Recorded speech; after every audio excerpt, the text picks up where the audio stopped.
절대 전략입니다. 다음 주는 어떨까요? 이 부분에 대해서도 또 절대 전략에서 다뤄볼 텐데요. 함께 해주실 분 김영우 전문가입니다. 안녕하세요. 네, 안녕하세요. 네. 오늘 장 한마디는 어떻게 잡으셨어요? 오늘 장은 이제 한마디로 인플레이션을 해지할 수 있는 그런 관련주들, 리오프닝 관련주들이 매우 상승을 했다. 이렇게 말씀드리고 싶습니다. 네. 확실히 여행항공이라든지 엔터 섹터 이렇게 인플레의 영향 덜 받는 종목은 상당히 좀 강했습니다. 그러면 이 부분뿐만 아니라 또 시장에서 볼 수 있는 여러 가지 체크 포인트들 함께 좀 살펴볼까요?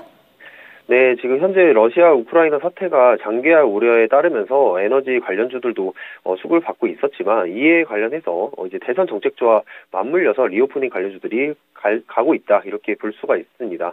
자, 대선 정책 관련주 같은 경우에는 이제 순환매가 돌기 시작했습니다. 자, 이렇기 때문에 여기서 옥석 가리기를 하셔야 되는데요.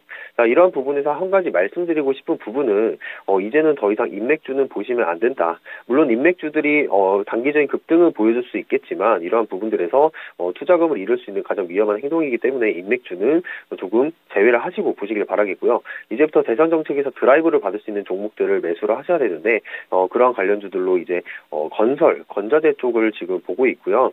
이러한 부분들이 이제 250만 호 주택 공급이 이어질 경우에 실적이 꾸준히 나올 수 있는 부분이 있기 때문에 그런 기대감에 대선 정책 같은 경우에 옥석 가리기를 분명히 하셔야 된다.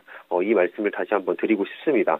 자, 이제는 리오프닝 진입 단계에 도달을 했습니다. 오늘 미국 같은 경우에 하와이주까지 노마스크를 도입을 하면서 전 주에 한해서 노마스크가 지금 도입이 되었는데 아무래도 이제 탑다운 방식으로 따른다면 이제 미국의 그런 정책들이 적용이 됐을 때 한국에도 적용이 되기 때문에 그러한 부분들이 리오프닝의 진입 단계의 시작을 알릴 수 있는 그런 초석이 될 수 있다. 이렇게 이해를 하시면 되겠습니다.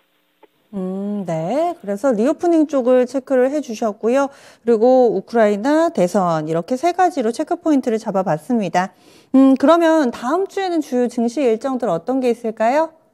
네, 다음 주 같은 경우에 이제 첫 번째로 15일에 2월 생산자 물가지수 발표가 있습니다. 바로 PPI죠.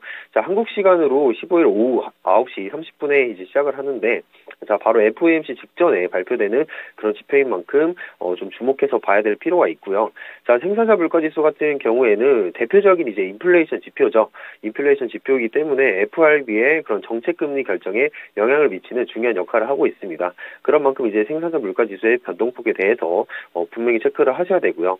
자, 간단하게 설명을 드리면 생산자 물가지수가 올라갔다는 것은 그만큼 생산자가 제품 생산에 더 많은 비용을 써야 한다는 것입니다. 그렇기 때문에 이런 부분들이 기업 실적 악화에 대한 우려로 이어지고 그거는 주가 하락으로 이어질 수 있는 가능성이 높아집니다. 하지만 이제 물가지수가 너무 높지만 않다면 적정한 수준이라면 오히려 좋게 여겨지기 때문에 그러한 지수를 잘 봐야 된다. 이 말씀을 드리고 싶고요. 자, 바로 다음 날에는 16일 2월 소매 발표가 있습니다. 소매 판매 발표가 있습니다. 이 같은 경우에는 이제 소매 경기의 대표적인 지표이고요. 미국 소비 경기는 물론이고 나아가서 이 경기 전반적으로 설명을 해주기 때문에 이 부분을 체크를 해보시길 바라겠고요.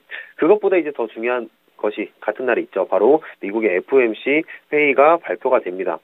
자, 연방준비제도가 현지 시간에 15일부터 16일까지 이틀간 일정으로 통화정책 결정기구인 FOMC 회의를 열고 이 회의 결과가 16일 오후 2시에 이제 발표가 될 예정인데 앞으로 이제 인플레이션에 따른 이제 금리 인상 부분을 조정을 할 계획입니다.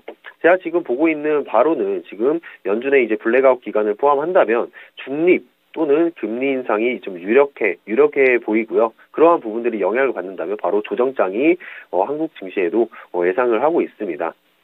네.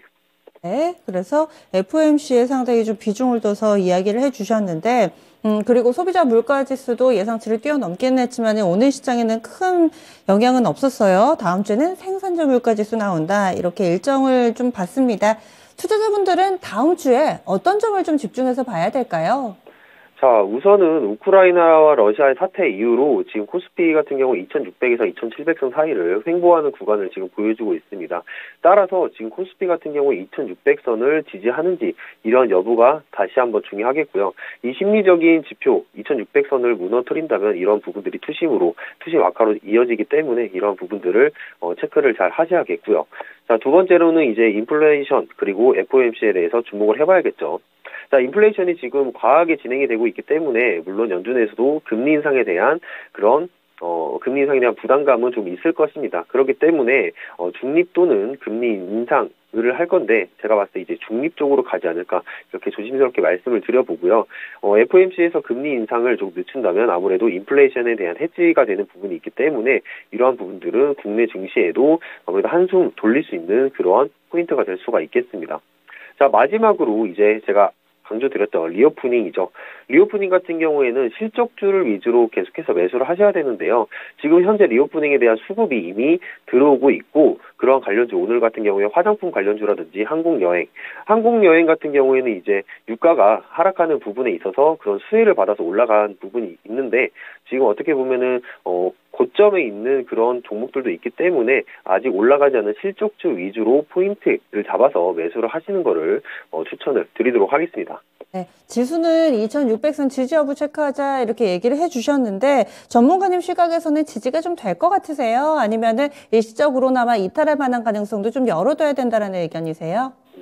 아무래도 열어두자는 시각도 팽배하지만 제가 보기에는 연준이 그렇게 이제 호락호락하게 이 부분들을 놔두지를 않을 것 같습니다.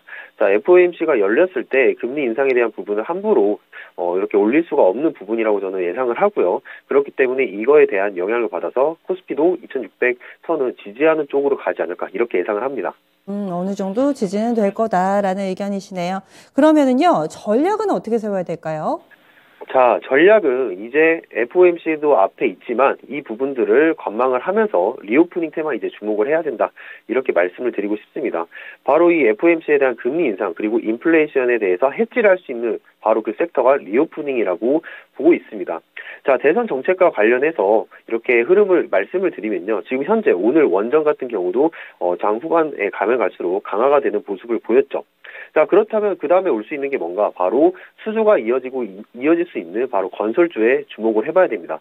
자, 그 건설주의 수주가 이어진다면 바로 일자리, 그 인력 관련주들도 상승을 할 것이고요. 그 다음에 경기가 회복이 된다면 소비재 쪽으로 이 수급이 몰릴 가능성이 있습니다.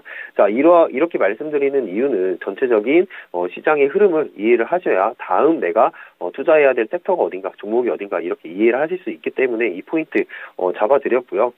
자, 계속해서 이 물가 같은 경우에도 올라가고 있는 부분들이 있지만, 이 물가에 관련한, 종목들은 좀 아무래도, 이제 해지를 하기에는, 쉽지가 않습니다. 그렇기 때문에, 리오프닝 관련주 위주로, 좀 포인트를 잡으셔서 여기서, 집중 매수를 하셔라. 이렇게 말씀을 드리고 싶고요. 앞으로, 아무래도 FOMC가 아무래도 있기 때문에 이 결과에 따라서 현금 보유 비중도 조정을 하셔야 된다. 이렇게 말씀드리고 싶습니다. 네. 그러면은요, 좀 구체적으로 질문을 드릴게요. 대응 시점은 FOMC 보기 전에 예상을 하고 좀 들어가는 게 좋을지, 아니면 FOMC 끝나고 나서 확인하고 대응을 하는 게 좋을지 어떤 시각이세요?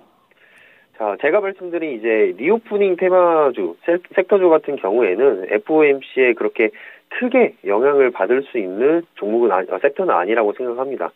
그렇기 때문에 이 리오프닝에서 실적이 나올 수 있는 그런 종목들을 지금은 매집을 하셔라 이렇게 말씀을 드리도록 하겠습니다. 오프닝 중에서도 뭐 여행, 항공, 카지노도 있고요. 엔터라든지 뭐 이쪽 놀자주까지 확대시켜서 보시는 분들도 계시는데 뭐 특별하게 매력도가 높다 이렇게 보시는 쪽 있으세요? 일단 제가 첫 번째로 봤던 거는 미용 의료기기 쪽이었는데요. 오늘 미용 의료기기 쪽에서는 이제 노마스크에 대한 그런 이슈가 나오면서 수급이 들어온 걸로 확인이 되었고요. 제가 보고 있는 거는 이제 호텔 그리고 카지노로 지금 코로나 이후에 보복 소비를 이루어낼 수 있는 호텔 카지노 쪽의 기업들, 파라다이스라든지 아니면 카지노 주인 강홀랜드 그쪽으로 지금 외인들도 매집을 하고 있기 때문에 그 부분을 주의 깊게 보시면 될 것 같습니다. 네, 알겠습니다. 자세한 말씀 고맙습니다. 네, 감사합니다. 네.